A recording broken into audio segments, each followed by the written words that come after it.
Well, yeah, absolutely. We could do that there. You could just shoot me an email with the details, and I could do it on the next show. Absolutely. I'll have to get a hold of your email address. Do you want me to give it out on air? Well, no. I'll go ahead and give it out on the air. It's American_militia All right. There we go. Thank you kindly. So now this. Is there any major groups that are jumping on the bandwagon on this? Alex Jones, others, Benarik, anybody that you can... Well, Michael Badner did actually donate us $100 last night, which is very exciting. We are in the process. I've put together a sponsorship sort of tier because we will be on the road. We will be doing our radio show, which starts January 1, called Rise Up Radio on Rule of Law Radio Network, and they're on micro broadcasters all throughout the Midwest, in Oklahoma, Texas, Missouri. So we do have I think it's a really good sponsorship package put together for people who are willing to support us financially. We do have other groups that are coming right now and helping with sort of in-kind donations and in-kind services. For example, Americans for Limited Government, they are out of Virginia, and they were actually going after the Department of Homeland Security because of the report that they issued in the spring, and they found out about the MIAC report, and so we're going to be working with them on some open records requests. The 10th Amendment Center is very supportive of us, so, we've got some really good things going on, but we literally just put together the sponsorship list yesterday, and the website went live yesterday for the first time. So we've not had the opportunity to approach people like Alex Jones and others. So if there are people out there listening who have contacts and you think that this is something that you would like to get involved with, or if you think that another person would like to be involved with, please help spread the word, because we want to help lift others up. We want to empower others. We want to teach them how to do the open records request. We want to teach them how to plan community forums. We have very detailed checklists for our state coordinators so that this is an easy experience for everyone involved. And I really think that this is going to be a huge, astronomical project that we're putting on. We're reaching out to the Associated Press to try and get some press coverage during National Sunshine Week in March, because we are doing this as a multi-state coordinated effort. So,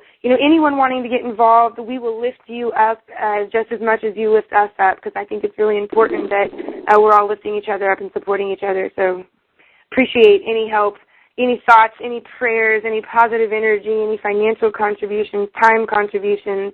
I really appreciate it. Now, Southeast, I see you online. Make sure you call me after the show, and we're going to take your comment after. I want you to think about this, and I want to know about Representative Bob Dixon.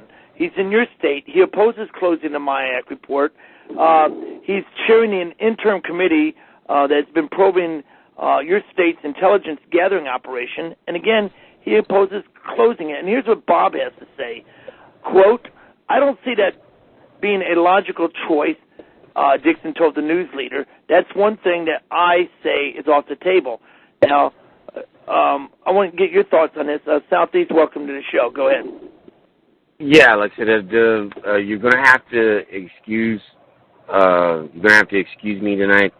My chapter is engaged in surveillance of a particular agency right now. So, like I said, I'm not. I really apologize, and that's the reason why you couldn't hear me. You had to bot me out before.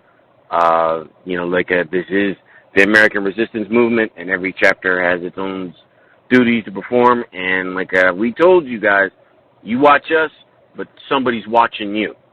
And like I said, I had to step out. I had to tell the guys that I had to check in with you and kind of let you know that it's not nothing that we're doing on purpose, but we are engaged in operations, surveillance right now, and I can't specify. Well, make sure you call me. Have your group contact me after the show tonight. It is urgent. I need to talk to you off the air. We have a disinfo agent. I need to pass information on to you immediately on this. With that being said, Catherine, Missouri Bob Dixon opposes closing the MIAC report. Tell us about Bob.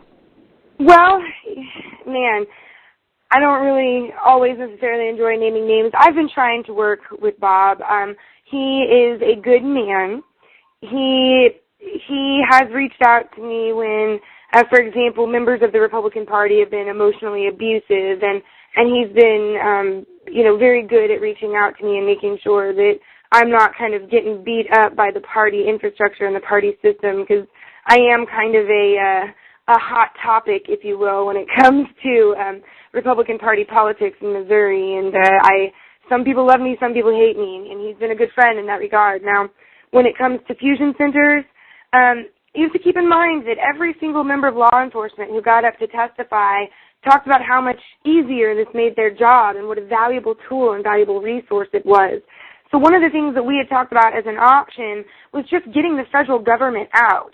If the State Highway Patrol wants to work with the cities and they want to, coordinate driver's license checks and driver's and license plate checks and things like that, then maybe that would be an appropriate function for a fusion center. But when they are receiving Department of Homeland Security funding, they're sharing information with other fusion centers, with federal agencies, with private corporations, with international agencies, government agencies, that's a big problem. And so one of the potential solutions is to just get the federal government out and let the law enforcement figure out their most efficient way of operating within the state of Missouri. So I have a feeling that that is what he meant by that comment. That doesn't mean I'm happy about it. I do think that the report that came out of the MIAC oversight committee was a whitewash. I think that we should be taking bigger steps to get Homeland Security out.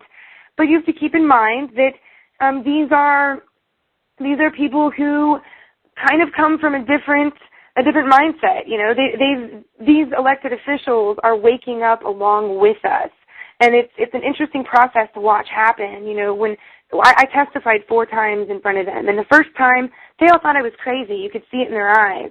But when the Illinois State Highway Patrol came and testified and told them that the criminal predicate, to have your name put into a database, you have to have a criminal predicate, but for them to consider it criminal predicate, you don't have to have been charged with a crime or convicted of a crime. And some of our state reps started to get angry. And when that same man started defending the Patriot Act, I saw some Republican state representatives get furious and talk about how the Patriot Act was one of the most egregious pieces of legislation ever passed. So these people are slowly starting to wake up, but it's because we've had the opportunity to sit down in front of them and show them documentation and show them, printouts from the ADL website, show them printouts from the Congress website, and so they've been waking up with us, and it's a slow process, and I'm happy that they're participating. I'm happy that they're concerned about it. I'm happy that they're angry about it, but we are going to hold our own hearings with our own liberty-loving state rep candidates all across the state of Missouri, because we're not happy with the results of the ones that came from the report that came from our actual elected officials. Now, go ahead, Southeast. You got a question for, this is Catherine Bleish of, she's featured in Camp Fema talking about fusion centers. You got a question, Southeast? Go ahead. Southeast, are you there? Okay, Wade, you're there. Yeah, I'm here. Go ahead, take over for a minute. I got to switch weapons. I'm messing around with my mag. So take over for a minute while I want to grab my 223 and get rid of my AK-47 here, okay? Switching weapons for the show. Got you there. Yeah, you got it. All right. Well, I haven't seen Camp FEMA yet, but I'm pretty in tune with what's going on with the FEMA camps and the readiness exercise 84, the congressional appropriations to Kellogg Brown and Root to actually build the camps and man them.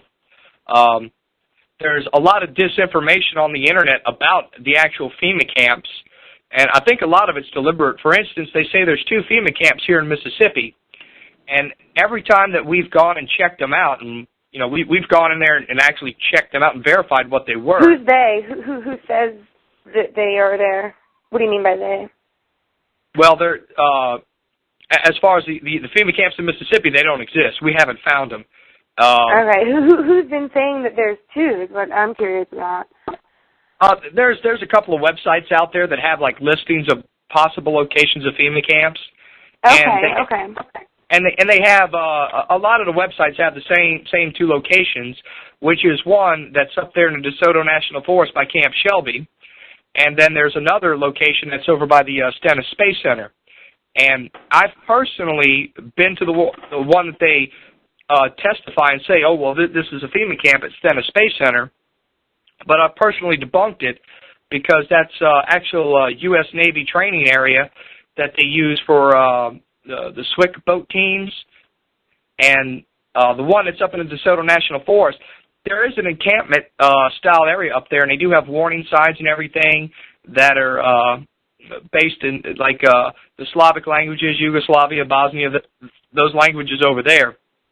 They have like warning signs and stuff like that, and that's been there ever since when we went into Bosnia, because they were training the troops to deal with these Bosnians and everything like that.